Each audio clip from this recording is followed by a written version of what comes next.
It was a constant thing, anywhere we went, everywhere we went, there were seizures. Aidan wouldn't have had a life in the path that he was going on.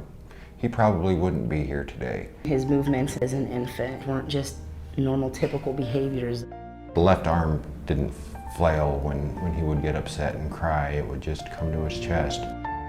He wasn't responding, and that's when we knew that he was having his first seizure that we had caught. He was just stiff as a board, not blinking. It was really kind of a scary feeling. Many times where he would go into seizures and he would stop breathing and he would turn blue. He was popping seizures off. And 15 and 20 an hour. Yeah. We carried his medication around everywhere with us. Really, really high doses of some of the stuff. It was, probably 2 years old before it seemed that the medicine started to kind of lose its effectiveness. We started doing some investigating. A lot of our research came from the internet, and that's when we came across the Cleveland Clinic. He was a candidate for surgery. I did not want somebody doing that to my little boy, and that's all there was to it. I stuck to that mindset for probably close to a year. It got to the point to where we couldn't leave Aidan alone. He was actually starting to go backwards in development.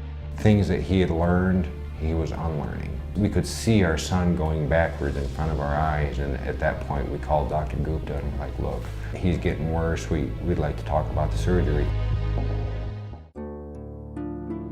As soon as I laid him on the operating table, he woke up and started crying. There was nothing I could do, but it's what we had to do. So, it's what we had to do. They were shaving Aidan's head and didn't want him to feel alone waking up bald, so we went and shaved our heads, and he loved it.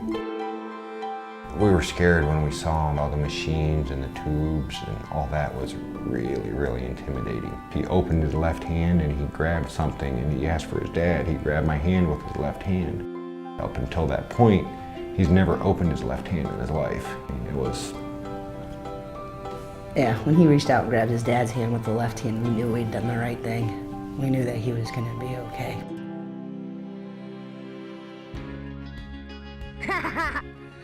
It was like he was back. His personality was back. He can go and do whatever he wants to, and he's not being held back by anything. Want to play with me? He's a normal little boy now.